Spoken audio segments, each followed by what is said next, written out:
Mario sengaja datang pagi-pagi sekali ingin mengajak kedua anak Jihan pergi sekolah bersama. Menurutnya ia harus bisa lebih pintar dari Danu, mantan suami Jihan. Mario tidak akan memberikan barang sedikit pun waktu untuk Danu agar bisa bersama Raisa dan Reno apalagi dengan Jihan. Sekitar 15 menit perjalanan. Akhirnya mereka tiba di sekolah Raisa dan Reno. Jika Reno langsung lari keluar setelah mengucapkan salam dan salim. Sedangkan Raisa ia malah tampak diam di tempat duduknya. Ia seperti tidak memiliki niat untuk beranjak barang sedikit pun. Tentu saja hal ini mengundang penasaran Mario untuk bertanya kenapa Raisa terus diam. Gak mau turun? Tanya Mario pada Raisa yang saat ini diam tertunduk. Raisa masih asyik tertunduk membuat Mario mengembuskan napas panjang. Mario memang belum menjadi seorang ayah. Namun, ia tahu diamnya Raisa pasti ada suatu masalah yang ingin Raisa katakan. Mario pun melepaskan seatbelt lalu keluar. Ia hendak pindah duduk jadi berdampingan dengan Raisa. Setelah posisi Mario ada di dekat Raisa, ia langsung mengangkat wajah Raisa yang ternyata di balik tertunduknya Raisa tengah menitikan air mata. Kenapa menangis? Hah? Tanya Mario seraya menyeka tetesan air mata di kedua pipi Raisa. Raisa menatap lekat wajah Mario. Orang yang baru ia kenal namun mampu membuat ia nyaman. Om mau kan jadi ayah Raisa dan Reno? Petik 2. Mario tertegun. Bahkan ia sampai diam beberapa menit lamanya. Ia tidak salah dengarkan. Raisa meminta dirinya untuk menjadi ayahnya. Bukankah Raisa dan Reno begitu bahagia saat bertemu dengan Danu? Lalu ini. Om. Panggil Raisa dengan lirihnya. Apa? Ada masalah? Cerita ke Om coba. Petik 2. Mario malah sengaja mengalihkan perhatian Raisa. Namun, Raisa tidak langsung menjawab atas pertanyaan Mario itu. Ia masih saja sesegun tangisnya terdengar pilu di telinga Mario. Raisa mau Om jadi ayah kami. Raisa mau Om jaga Uma. Petik 2. Akhirnya kalimat itu terucap dengan lancarnya dari lisan Raisa. Gadis manis berusia 11 tahun itu. Mario yang mendengar permintaan Raisa hanya bisa membalasnya dengan memberikan senyuman. Bagi Mario itu hanyalah sebuah permintaan anak kecil yang tidak memiliki arti apapun. Bukan berarti dirinya tidak ingin menikah dengan Jihan. Justru menikahi Jihan adalah keinginan terbesarnya sejak dulu. Dia hanya kaget kenapa tiba-tiba anak sulung Jihan berbicara seperti ini. Raisa, kamu baik-baik saja kan? Tanya Mario lagi. Ia takut jika Raisa sedang menyimpan masalah. Om jawab, mau atau tidak, karena cuma Om harapan Raisa. Petik 2. Sungguh Mario begitu kaget saat suara Raisa berubah menjadi sebuah bentakan. Ia kira Raisa tidak sungguhan. Namun jika dilihat dari ucapannya Raisa benar-benar serius. Mario lalu mencoba untuk menenangkan perasaan Raisa terlebih dahulu dengan mengusap kepalanya. Setelah Raisa sedikit tenang Mario pun menjawab pertanyaan dari Raisa. Dengerin Om. Petik 2. Raisa hanya ingin membuat Uma bahagia. Raisa tidak ingin melihat Uma terus diganggu oleh ayah. Uma selalu nangis dan Raisa tidak menyukai itu. Raisa menyela perkataan Mario dan ia langsung saja mengungkapkan rasa ketidaksukaannya terhadap ayah kandungnya. Mario tertegun. Ia bingung harus berbicara apa lagi. Uma selalu menangis kalau abis bertemu ayah. Raisa gak suka. Om. Sambung lagi Raisa. Hah, rasanya bibir Mario keluh. Ingin berkata namun takut salah bicara. Alhasil ia hanya memberikan senyuman dan membalas permintaan Raisa dengan jalan tengah. Kalau Uma jodohnya, Om, pasti Allah akan mudahkan Om bersama dengan Uma. Kita hanya bisa berharap, selebihnya kita pasrahkan pada Allah. Nah, sekarang Raisa berhenti menangis. Ya.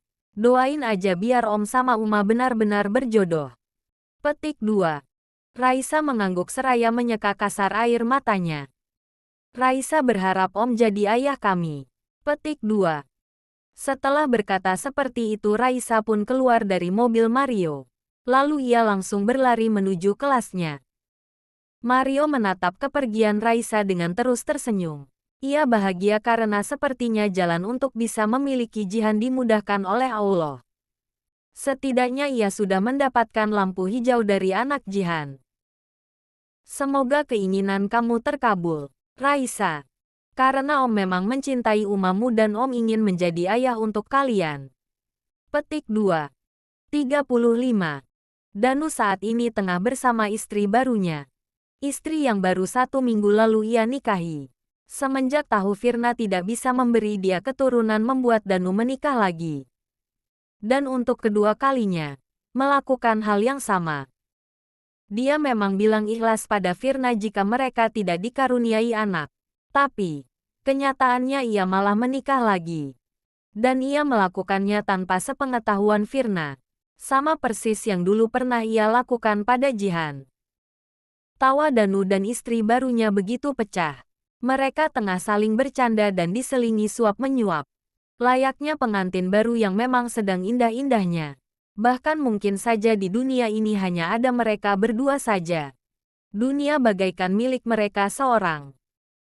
Sudah, Mas kenyang, ujar Danu menolak suapan terakhir dari sang istri. Satu kali lagi, Mas. Sayang.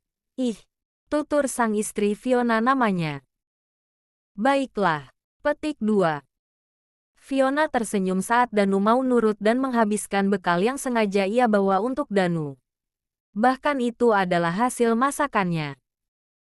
Usai makan, Danu kembali bekerja sedangkan Fiona ia terus saja nempel kayak perangko. Ternyata sikap manja Fiona lah yang membuat Danu jatuh cinta padanya. Sebab istri sebelumnya bukan tipe manja.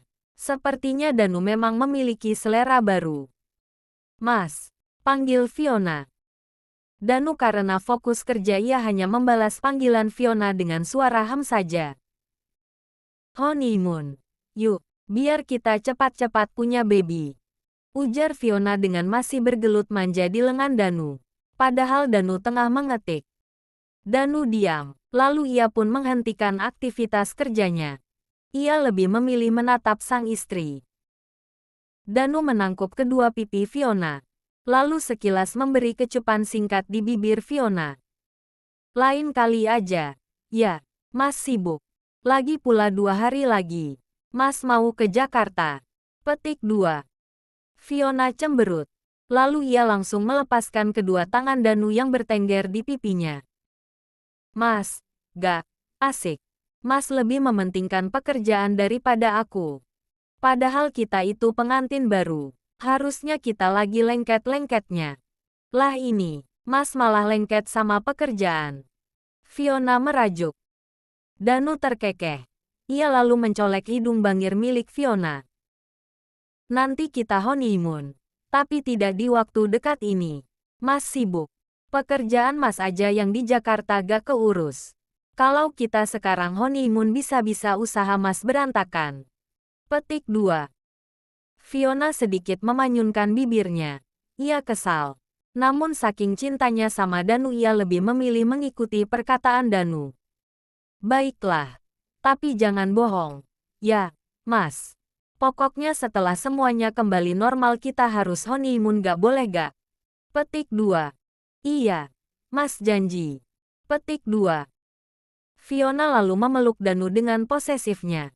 Danu bisa bernapas lega karena Fiona tidak merajuk lagi minta untuk honeymoon. Ceritanya, Firna akan membuat kejutan untuk Danu. Ia sengaja tidak bilang akan ke Ciamis. Seminggu rasanya bagaikan sewindu menurut Firna. Ia teramat mencintai Danu. Saat ini Firna hampir sampai ke Ciamis. Ia berniat untuk tidak menemui Danu di kantornya. Firna memilih untuk ke rumah Danu. Rumah yang memang sengaja dibeli Danu untuk tempat tinggalnya tatkala ada di Ciamis. Akhirnya Firna sampai. Rumahnya memang bentuk minimalis dengan alasan jarang ditempati. Jadi kalau beli yang besar rasanya sayang. Begitu pikir Firna dan Danu kala itu. Firna sama sekali tidak menyangka jika rumah yang ditempati suaminya begitu bersih dan terawat. Dia yakin jika suaminya sengaja menyewa jasa art paruh waktu. Karena waktu sudah menunjukkan pukul 4 sore, Firna bermaksud untuk memasak. Ia akan menyambut kepulangan Danu dengan memberikan kejutan kecil. Akhirnya beres juga. Firna memuji hasil kerjanya. Di meja makan sama sudah terhidang makanan kesukaan Danu. Firna yakin suaminya itu pasti akan senang. Sepertinya aku harus mandi. Gak mungkin aku nyambut kedatangan Mas Danu dalam keadaan bau keringat kayak gini.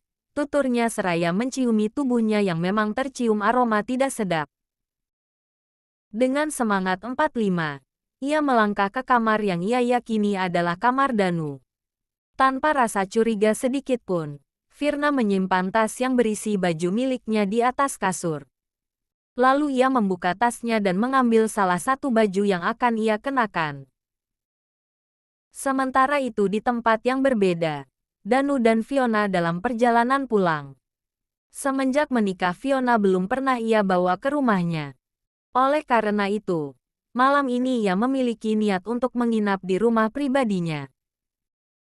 Saat ini waktu sudah menunjukkan pukul 5:30. Tiba di rumah Danu sedikit memicingkan matanya karena keadaan rumahnya sudah menyala. Sedangkan yang ia tahu saat ia meninggalkan rumah lampu dalam keadaan mati. "Mas, ini rumah kamu?" tanya Fiona memecahkan lamunan Danu. Iya, kenapa? Kecil. Ya, Mas memang sengaja beli yang kecil karena kan jarang di sini. Jadi sayang aja kalau beli yang besar. Terang Danu jujur. Nanti kalau kita punya anak ganti lagi. Ini kekecilan. Petik 2. Iya. Kamu tenang aja. Ya udah masuk. Yuk. Petik 2. Ayo. Petik 2. Danu dan Fiona lalu masuk berdampingan. Danu hendak mengambil kunci rumahnya. Namun tidak sengaja gagang pintu kesentuh membuat pintu itu terbuka. Tentu saja hal ini membuat Danu kembali diliputi tanda tanya. Perasaan aku kunci. Lalu sekarang.